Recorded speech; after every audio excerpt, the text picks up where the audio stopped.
welcome to the Versa Business Tips Podcast. I'm your host, founder, and CEO of Versa Business Systems, Shaheen Mazloom. We are here with an entrepreneur today, serial entrepreneur, third generation from my understanding, big in the real estate game. Moshe, how you doing today, brother? Thanks for joining us. Great to be here, Shaheen. Thank you, man. Thank you. So, for those out there that don't know who you are and what you do, tell us a little bit about yourself. So originally from New York, moved down here with my wife 18 years ago down to Miami Beach. Our corporate office is in Fort Lauderdale. We came down here, went to law school, business school, 2009. 2008, thought I had a job, lost the job. The whole market crashed. We started buying foreclosures. And we created a whole vertically integrated system to manage multifamily. Then a couple years later, in 2015, we started buying office buildings, and 2019, we started buying assisted living, all with the same energy, same idea to create value, to create buy foreclosures, bankruptcies, things that are broken, turn it around. My wife and I, we work together, and we have 11 children. Wow. Yeah. 11 children. Yeah. What's the age range? So my oldest will be 19 in April, and my 1-year-old, he just turned 1 a couple days ago. Wow. That's awesome, man. Do you have a school bus? Well, we have a Mercedes Sprinter. There you go. There you go. Yeah, you got to have that, right? We had the car, impressive. then we had the minivan, then we had we just progressed. Van and then the Sprinter, right? Absolutely, man. Absolutely. So obviously you're a very busy guy. How do you find the time to be there for your family and to, also make sure that you're not leaving your eye off the business and still scaling and growing? You're obviously growing your family and your business at the same time, pretty rapidly, right? I mean, there's just so much I can't wait to find out. So tell us about that. How do you manage your time and really, so nothing goes to the side? So it is. So we had at a certain point, we had about 7,000 units. We have about a little over 4,000 units in 7 states. We have about 2 million square feet of office. So on the rapidly start, right? I don't, it's funny when we started, my wife's like, oh, let's just buy one building and I will just manage that. She comes from immigrant parents, so we can really oversee. Yes. And I guess I'm completely ADHD and the ones that get it, they get it, right? Yeah. So, but as far as management of time, I'd say about 8 years ago. Now, I told my wife, I said, we can. In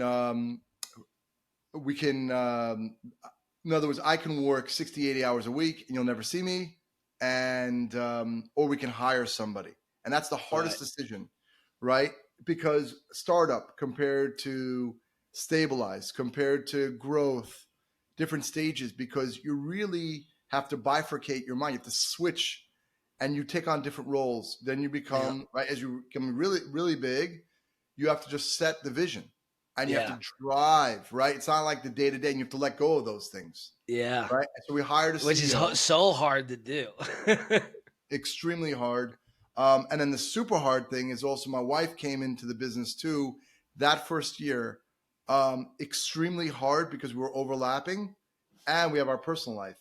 Right. So, but I do recommend it if you can get it right. Why? Just logistically, the dollars flow into the same pot.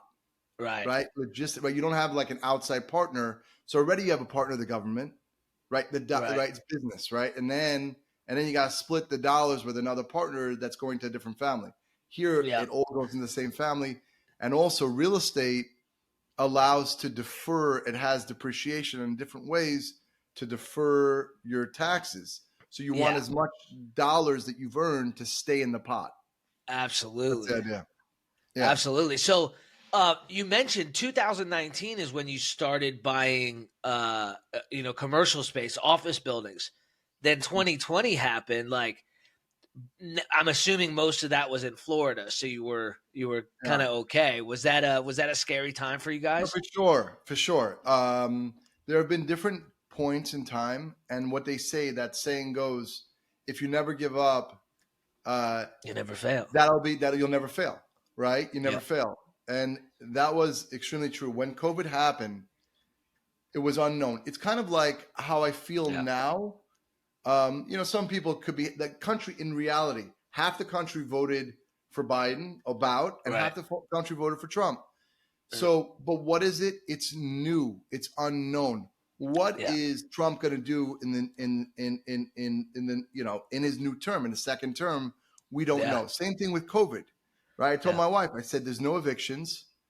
People are not going to work, so they might not pay.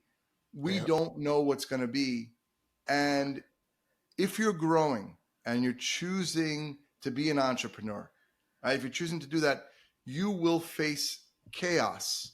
You will face no matter what. I keep trying to tell some of these startup guys, no matter how big you get, you are always going to face problems. They're like, oh, but it's so hard. I can't get to the next level. I'm like, dude, you gotta figure this out, how to be okay with that. Because no matter what level of success you get to, as an entrepreneur, your life is full of high highs and low lows, no matter what. I know there's nothing 100% secure, right?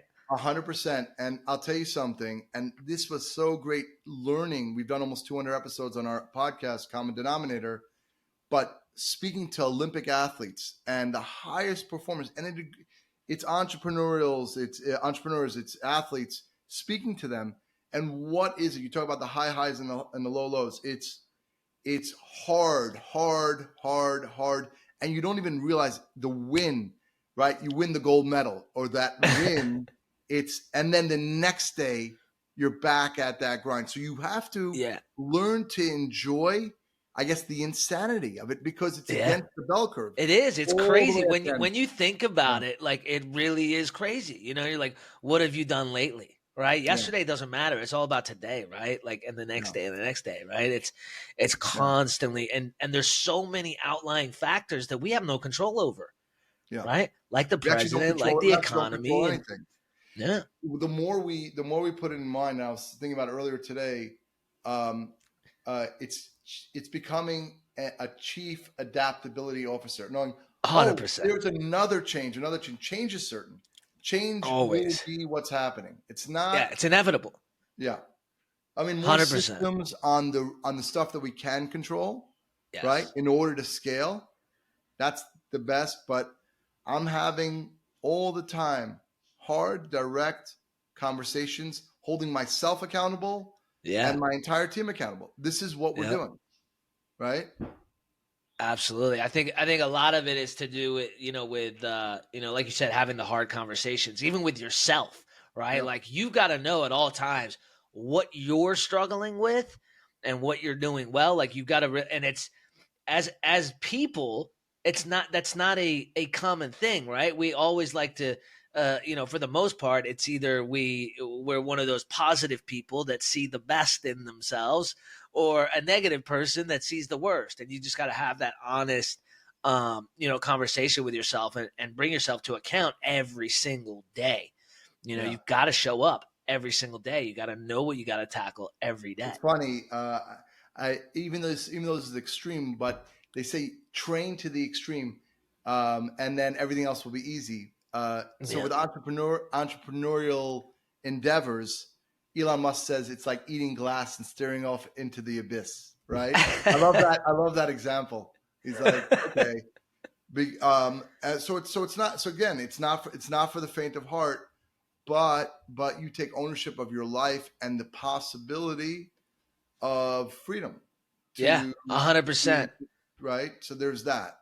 Yeah. I mean, one deal can change everything, right? Like, it doesn't matter what business you're in. You're one deal away from your life changing dramatically, but it doesn't stop there, right? It never stops, right? It never stops. It goes until you either exit and sell, or hand down to a family member, or whatever it may be.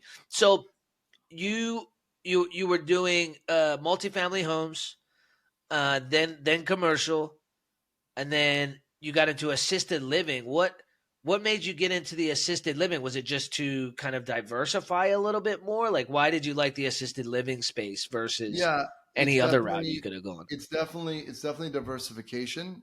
I'll tell you something. When people think, is now a good time to invest? I always say this: every time is a good time to invest. Most deals are no good, but your job is to understand the pulse of that particular opportunity. I'm buying this for $1. The market is $3. I got to do this in order to create that value. Yep. And then I did something. Most people don't understand the pulse of how to find an opportunity in every business, by the way, in every business, right? Your competitor is selling, there's an opportunity, there's this, there's that. So in assisted living, I kind of fell into it. There's pros and cons to it, meaning I fell into it. A friend of mine from elementary school, opportunity presented itself. Opportunity presented itself. He was selling. He was representing a family office, and he was selling this property. But from that, right? So that property needed complete gut rehab, but it was in a great location. But from that, there was another property that they sold me, which wasn't assisted living, but we converted that to multifamily. But because of that conversion, we created value. Right. We created value as a multifamily. The market see that as a much more valuable thing. Now, people have to understand, I thought that assisted living was just a real estate play, and we had a third party manage. But he wasn't managing the way I expected it to be. So we had to create a whole team to run the business, right? So it's two boxes. One is the real estate. Yeah. Two is the operating business dealing with seniors. Yeah. And it's hard, by the way. If anybody, again, to that point, everything that we do, right? We hear the narrative of office. It's hard. So I always say, build that into your budget. Mismanagement, theft, build that in. And that's why you have to go in at a base that's so low that there's room to still make money. Yeah. Right? That's the idea. You have to just negotiate to get the best price. And there are opportunities every day. Absolutely. So you started getting into assisted living. Was that around COVID 2019. times? Okay, so it's 2019. COVID. Yeah. Wow. And so since that first opportunity that presented itself, the numbers made sense. Were you planning originally on just having it as a real estate play, and then you realized, well, maybe we should manage it ourselves? Yeah, well, it wasn't the management wasn't happening the way I knew it could happen. So we had to build a whole team. And so you saw another opportunity within that opportunity. Like, look, we got another opportunity here to really make this thing, if we take it over. So now from there, how did you then decide to, how many, I guess, assisted living community? I mean, Florida that's where everybody ends up, right? Like, that's where me and my wife are going to end up. We just got married in April. We're probably going to move down there in the next winter. Plan to start winters down there and, summers here. But, everybody ends up down there, especially the elderly, right? Like, there's such 10%. an old – what's the average age of people in Florida? Like 60? Well, yeah, it's in the 60s. But remember, there's 5 million people over 65 living in Florida. It's 10% of all seniors nationwide. Wow. So you have that, but there's a lot of seniors that are on set budgets.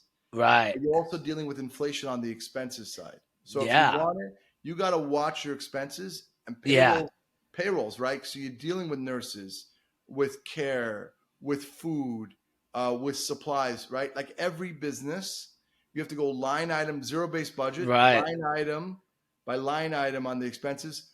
And then you can also buy a few facilities so you can have economies of scale.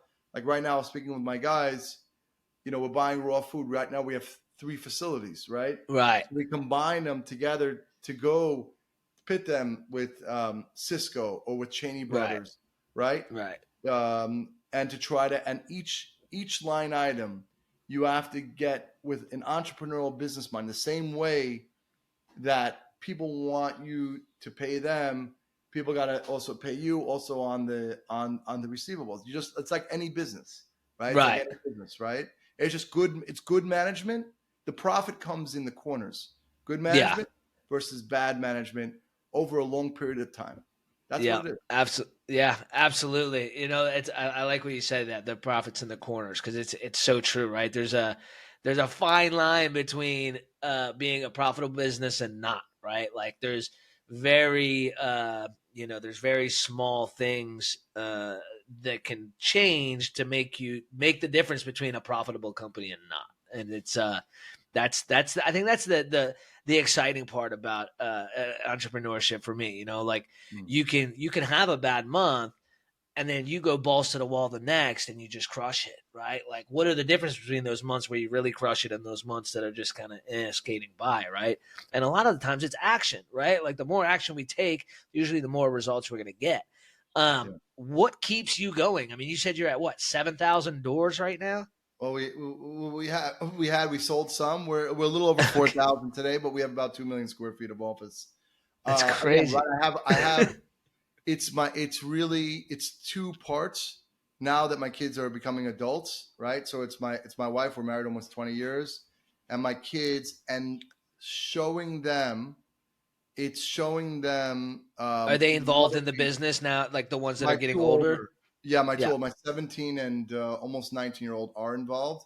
Nice. They have their own business, also vending machine business, which Great. teaches them about income and expense, right? So Yeah. like the basics of business, but also people don't understand the movement of money.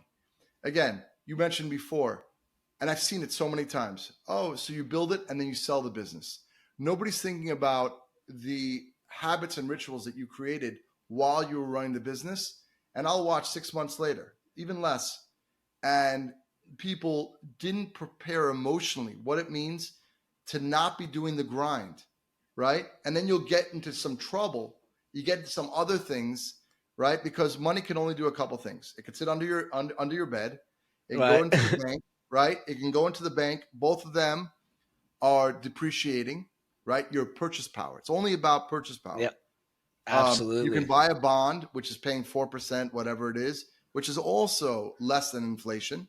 Okay. Yep. Or you can invest in the stock market, which is overpriced and it's betting on somebody else. Or Right. you can continue You bet while on you're yourself. healthy to bet on yourself.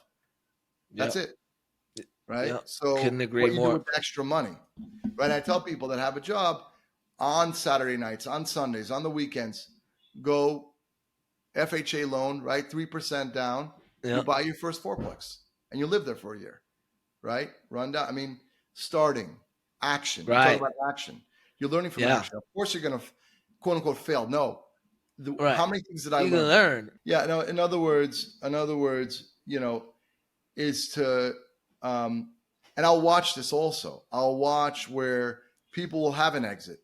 Well, people have an exit and they don't trust anybody. It'll be like months. No. Great. Maybe some good, not great, some good opportunities.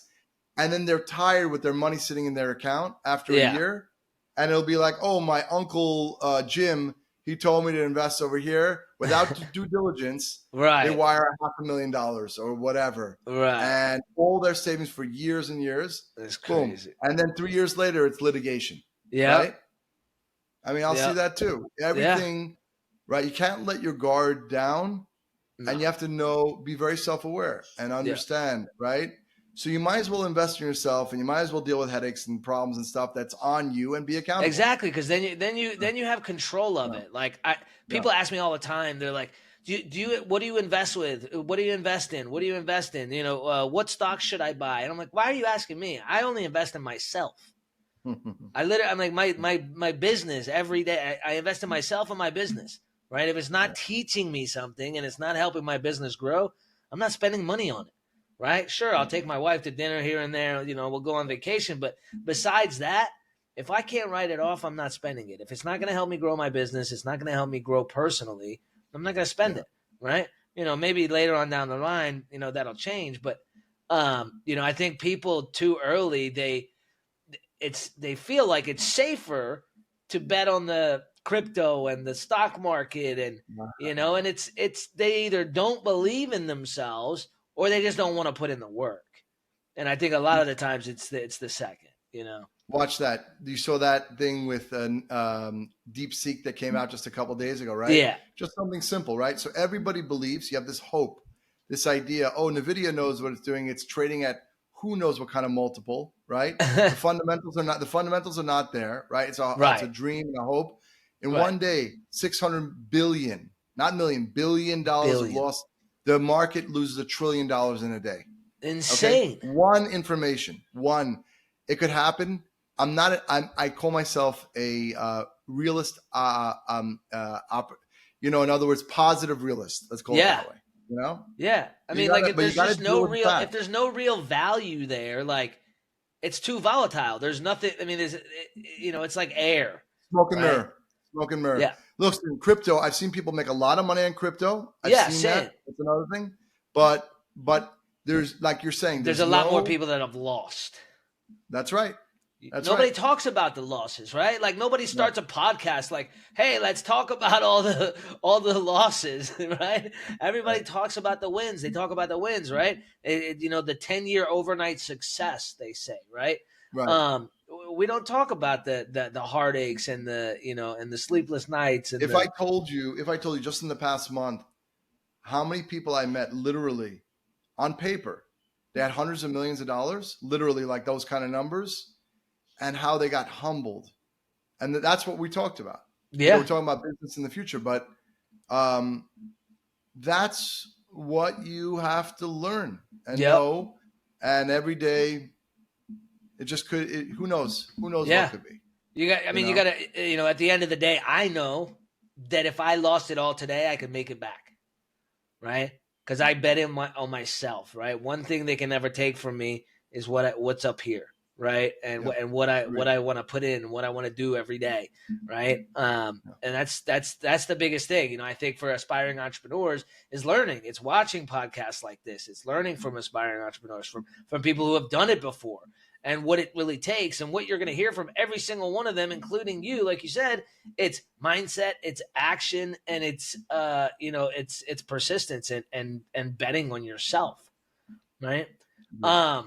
So Moshe, it's what's next for you? Are you going to continue to get into other areas of real estate, or what's the plan from here? So we are the next iteration, right? So the whole time was my wife and myself. We were buying properties and kind of high net worth investors and friends and family. So we just a couple days ago we launched our opportunistic real estate fund, Fund 1. For institutional investors and sovereign wealth and some high net worth. So we're doing what we've done just on scale. Right? Because the opportunities now. Before interest rates go down, the pricing on assets are depressed. And the opportunities on the other side. So instead of selling everything, we're doubling down, right? There you go. And hopefully showing our family and our kids, what's possible. Absolutely. I think you've shown them pretty well so far. If you can afford to at least feed 11 children, you're doing all right. Right. No, but it's right. But coming from having 3 kids and no job and no family here in Florida. It's a lot of gratitude. A lot. Absolutely. Opportunities, they come around, but at the end of the day, you were the one that seized the opportunity. You saw the opportunity. You did something about it. Every day people see opportunities all the time, but it's what, most people don't take advantage of it, and it's, it's a mixture between, they say, they call it luck, but I don't think it's really luck. I think it's action mixed with, opportunity. Yeah. And then you have to have a contrarian. I mean, right now, the unknown, I don't want to necessarily call it fear, but because of the Trump administration, the change in energy, right? So you have Biden, Obama, big change. Because at the end of the thing, he has nothing to lose. He's not going for another term, so he's got nothing to lose. Right. So the opportunity is in when people are unsettled now. For you to strike, like you said, take action. Now, bet intelligently. Right. It's still a bet because it's business. Right. No guarantees in anything. We talked about, but I think it's now. I see it now and Yeah. the next little bit of time. I agree. And I think a lot of entrepreneurs are seeing the same thing. You know, with us being in B2B, we're seeing more people borrow more money to expand their companies. People are excited again. People are making moves, and they're like you, doubling down instead of getting out. And I'm really excited to see what this economy does over the next couple of years. It's really exciting stuff. Agreed. No, I appreciate you hopping on with us today, man. I could talk to you for hours. I learned a lot today, and I can't wait to tune into your podcast. Where can we go to tune into your podcast? So it's Common Denominator. Common is the name Denominator. of the show. The idea is it's a way we give back. So we talk about the things we have in common as humans, Love right? that. What brings us together, right? So if you only think no, just as an example, right? For up to the age of 18, how many times do we hear the word no compared to the word yes? So hopefully it's a way to inspire. We talk about practical ideas, not in the abstract, like real stuff, real stories.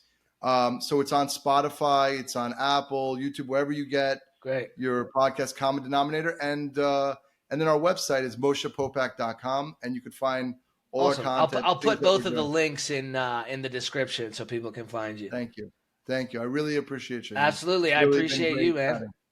Absolutely. You. Hopefully we can talk soon and see how we can continue to provide value to each other and our audiences. I'd love to do more together. Thank you so much. Thanks, Moshe. We'll talk soon. Thank you.